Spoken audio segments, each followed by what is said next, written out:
Hello, kiddos. Right, so life. I'm in Norway. Do you care? No. Proposed to my girlfriend. It's pretty sick. Do you care? Probably not. Why are you here? You're maybe here because the title of this video is "What would I do differently if I were starting again as a video person maker?" Or it'll be something like that. Don't know what the title of the video is going to be just yet. But here we go. Lots of people have been messaging me and wanting to know, like, you know, how do you do stuff? And got me thinking, what would I say to myself if I was starting over? / what could I say to all of you who are starting over? Maybe you're not starting over. Maybe you're a little bit stuck. Because I was a little bit stuck, like 6 months to a year ago. Didn't really know what to do.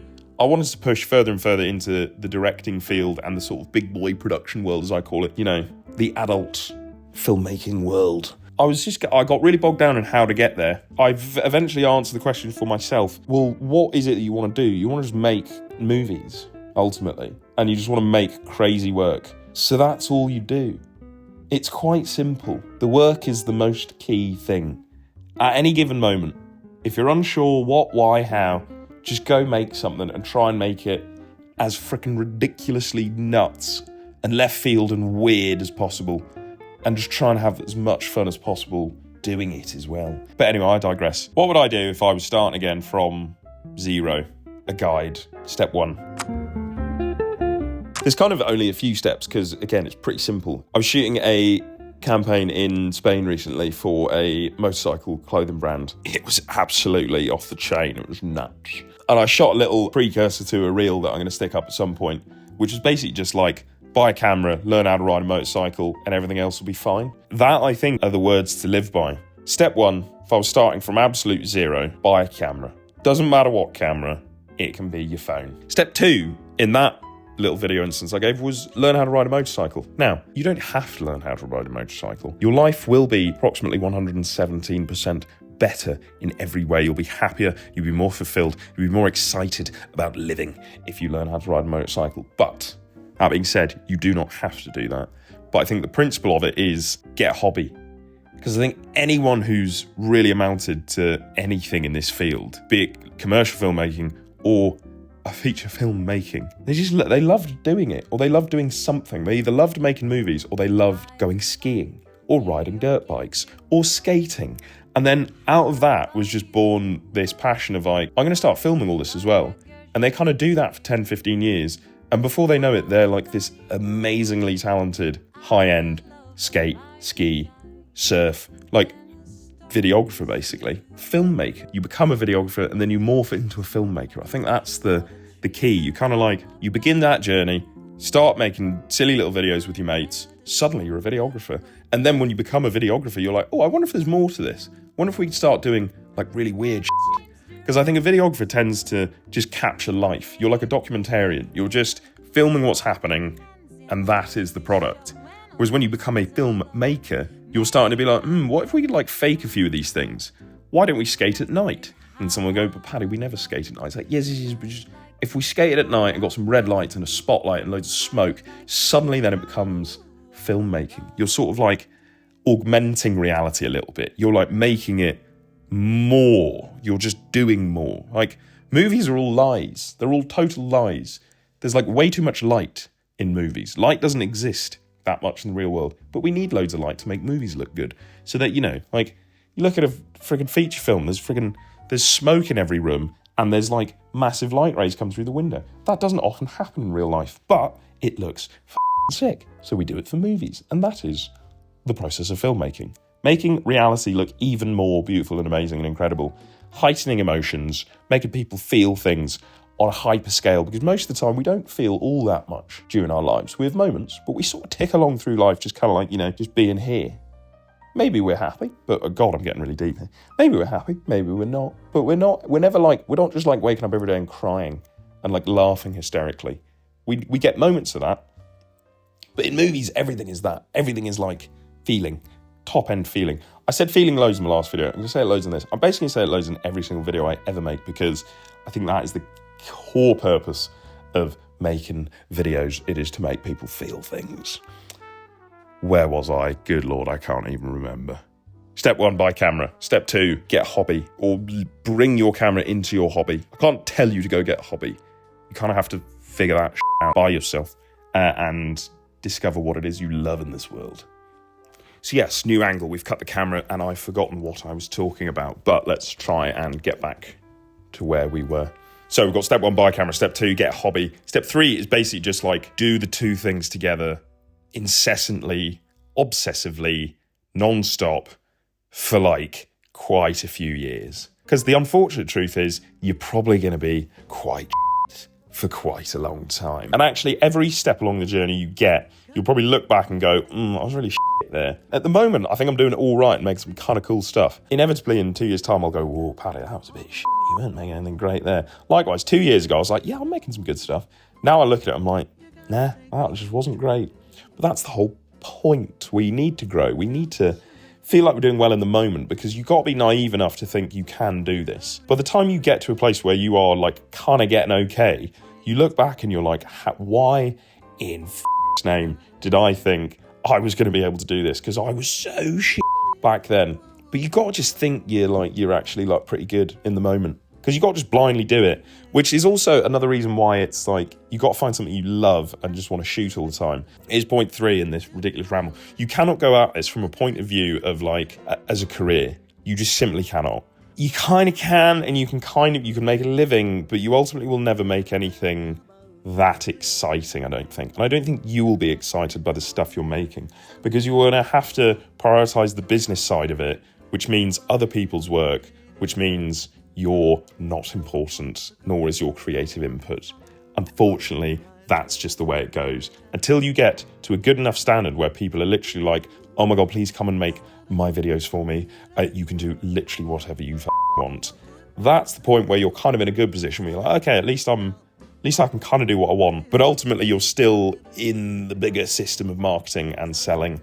And people don't like to be marketed or sold to. People just want to like look at pretty things and feel nice emotions or horrible emotions. People just want to be humans when they experience the medium of film and video. So that is basically what I think you should concentrate on in point number 4. Point number 4 is just make awesome work that makes people feel things.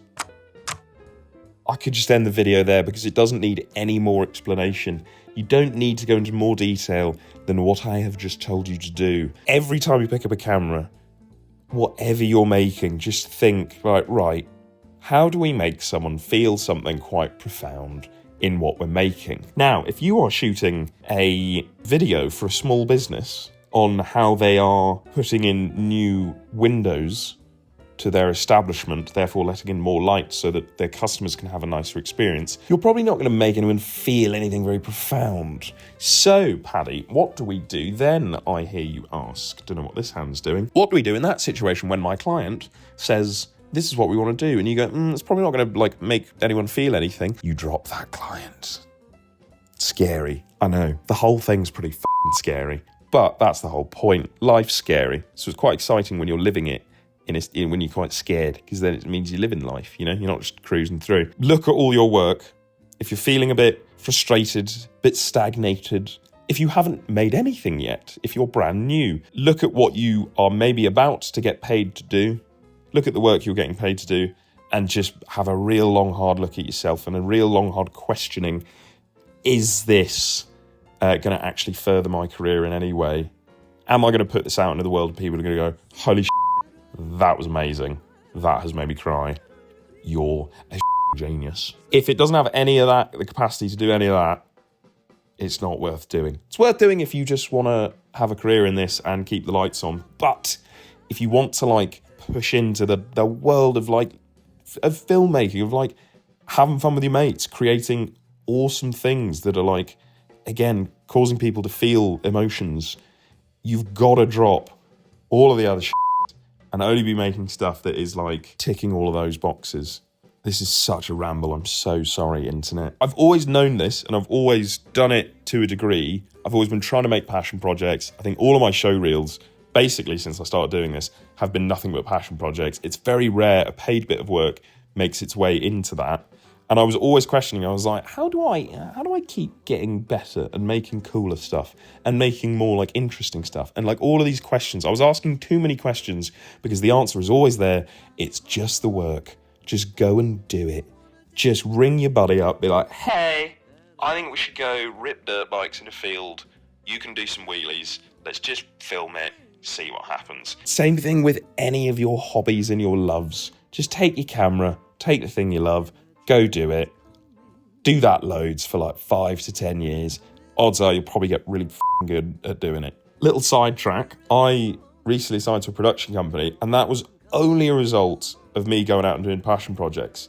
They saw me make a little video with my buddy Max and his MG. We had a couple of pints, we caught up, we filmed for 2 hours, we threw it all together and put it out into the world without any expectation, without wanting to get paid from it, without any we just wanted to do a fun thing. And off the back of it, the company actually saw it, gave us a paid job, and a production company saw it and were like, we want you to come and sign with us.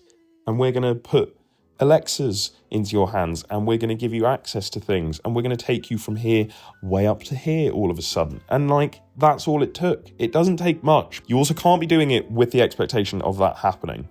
I think that's the key. When it's ready to happen and you're just free flowing, just making crazy shit, that's when it'll happen. And then you start getting asked to make stuff that you actually want to make. And maybe you start getting paid for that stuff too. And then the stuff you're getting paid to make suddenly is getting into your show reel. And that opportunity leads to another opportunity, leads to another opportunity, leads to blah, blah, blah. So, I think there's a point 6 in here somewhere. Let's see what that is. And wrap up this whole very crazy brain dump. Just got engaged, my brain's fried. I don't know why I've decided to do this, but here we are. Point number 6, and I think this might be one of the most important things for people starting out, because I think we need to get back to that. What would I do if I was starting out? Buy a camera, find a hobby. Don't get any clients. Sorry, that's point 6. Be bold. Don't get clients. You don't need them.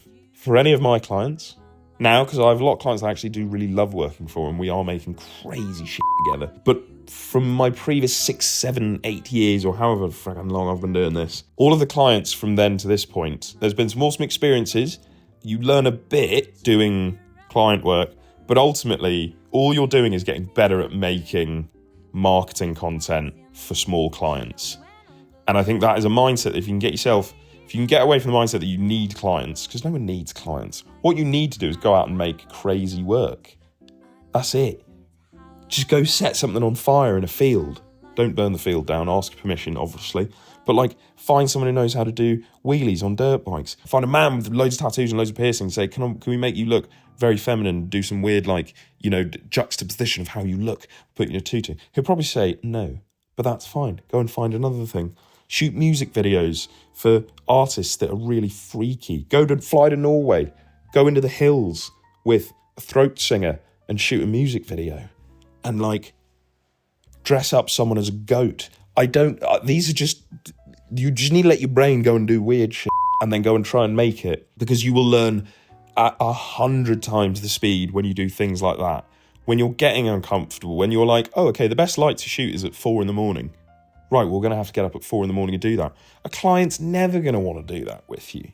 You basically don't need to sell anything other than feelings and emotions. Just sell that. Just keep pounding that home. Just be here's my work. It's crazy and weird. There's stuff's on fire. There's a man over there dressed as a goat. That's what's going to get you, ironically, much better work. Then when you're doing that work, which is the current position I'm in, I am fortunate enough to be getting onto some crazy projects, and it's awesome. You still got to keep in the back of your mind, this isn't it. We're still selling stuff. We're still marketing stuff to people. I got into this because I want to make movies, and that is the plan. But all I am now is someone telling you that I want to make movies. You got to go and be someone who just makes movies. That's how it happens. So there we are, wrapping up. By the same token, don't be someone who talks about wanting to do awesome, crazy passion project work. You just got to go and do it. It's a pretty hard truth. It's going to take a lot of work. But if you actually want to do it, it's really quite easy. If you think you want to do it because it's going to bring you fame and fortune and money and lots of cool things and travel the world and all this, just go away, drink a load of beer, have a look at yourself in the mirror. Be do you actually want to make movies? Do you actually want to make videos? Do you actually want to, because it's really tough. Early mornings, late nights, you're cold, you're wet, you're unbelievably hot, you're all of these things. But at the end of it, when you look into a monitor and you go, holy shit, that is cool. If you're high-fiving everyone there, if you're screaming and going, yeah, this was one of the best days of my life, then you're on the right track, and just keep doing more and more of that. Okay, kids, that's all for this week, folks. Hope you all have a very nice time the next few days, weeks, months, however long it is for me to do another YouTube video. And I'll see you in that one. Maybe. Maybe not. Bye.